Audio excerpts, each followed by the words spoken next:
Hello students, chapter 10 को हम लोग कंटिन्यू करते हैं। हम लोग चैप्टर 10 पढ़ रहे थे जिसका नाम था इमर्जेंस ऑफ इंडिपेंडेंट स्टेट। जो नए स्वतंत्र राज्य बन रहे थे, उभर रहे थे, उसके बारे में पढ़े थे। अब राजपूत के बारे में पढ़ते हैं। Many Rajput tried to establish independent state after the death of Aurangzeb. Aurangzeb के मृत्यु के बाद कई सारे राजपूतों ने कोशिश किया कि वो अपना एक स्वतंत्र राज्य स्थापित करे। Ajit Singh the king of Marwar Jodhpur, Sawai Jai Singh the king of Amber Jaipur took advantage of the war of succession among the emperor son and declare their independence from the Mughal empire. जो ये अजीत सिंह थे, राजा अजीत सिंह थे जो कि मारवाड़ जोधपुर के राजा थे। सवाई जय सिंह थे जो कि अम्बेर जयपुर के राजा थे। इन्होंने उस समय जो औरंगजेब के बेटों के बीच लड़ाई चल रही थी गद्दी के लिए, उसका इन्होंने एडवांटेज उठाया और अपना एक खुद का एक राज्य, स्वतंत्र राज्य डिक्लेयर किया, घोषित किया मुगल एम्पायर से।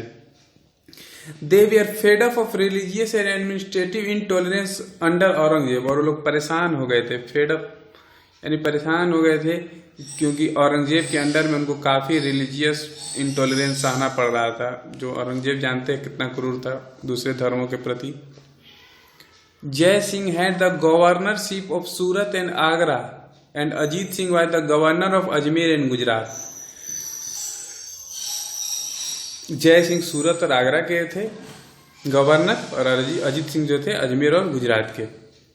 The king of Mewar, Udaipur के जो राजा थे, had always oppose the Mughals, now he got an opportunity to consolidate his power. और जो मेवाड़ उदयपुर के राजा थे वो भी हमेशा मुगलों के खिलाफ रहे।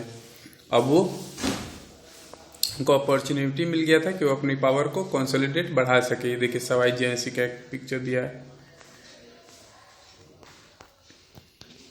Unfortunately the Rajput state were unable to unite due to mutual rivalry. लेकिन दुर्भाग्यवश से जो राजपूत राज्य थे वो एक नहीं हो सके, यूनाइट नहीं हो सके, क्योंकि उनमें आपसी ही लड़ाई चलती थी, म्यूचुअल राइवलरी चलती थी।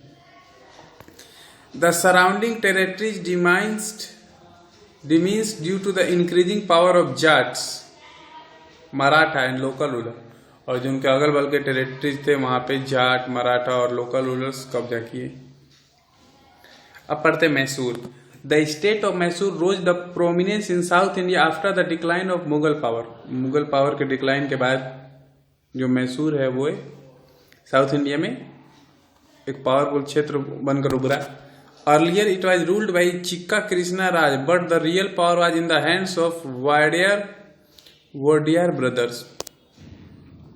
कहने के तो इनके जो रूलर थे, जो राजा थे, वो थे चिक्का कृष्णा राज, लेकिन असली पावर जो था वो दो भाइयों वोडियार ब्रदर के पास था जो कि देवराज और नांजा राज थे। Haider Ali became the ruler of Mysore and carried out successful war against Maratha and निजाम।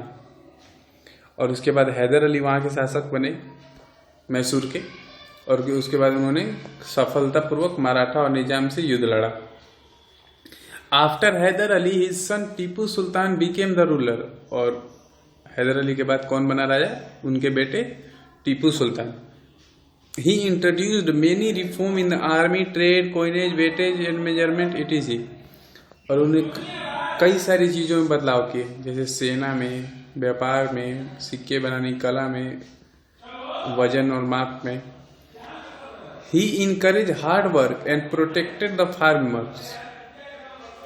उन्होंने कड़ी मेहनत को इनकरेज किया और किसानों की रक्षा की। He was also an able warrior and general. और वे एक योग्य योद्धा और सेनापति भी थे। He organise his army on European style. उन्होंने अपने आर्मी को यूरोपियन स्टाइल में ऑर्गेनाइज किया था। ही वॉज अ मुस्लिम। वैसे तो टीपू सुल्तान मुस्लिम थे but was tolerant toward other religions. लेकिन सभी धर्मों की इज्जत करते थे, सभी धर्मों का सम्मान करते थे।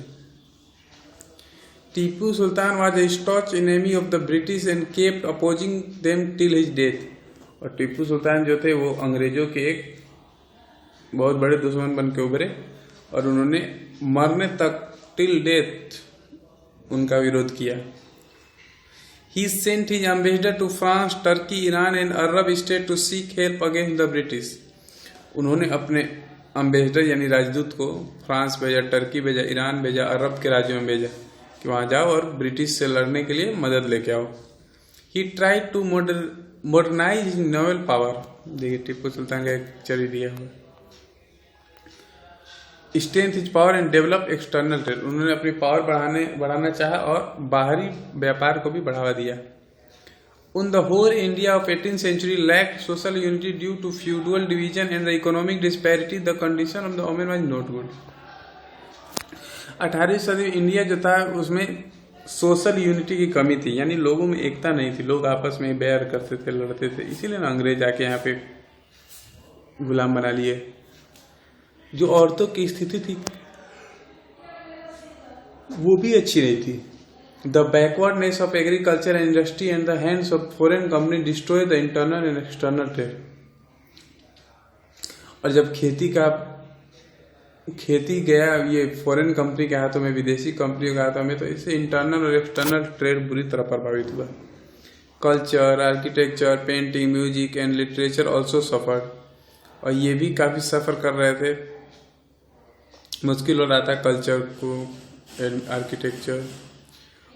Urdu emerge as a lingua franca of high class. और उर्दू जो है एक हाई क्लास की भाषा बनकर उभरी.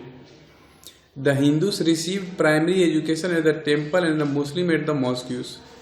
और जो हिंदू होते थे वो मंदिर में और मुस्लिम जो होते थे वो मस्जिद में प्राइमरी एजुकेशन लेते थे, प्राथमिक शिक्षा लेते थे.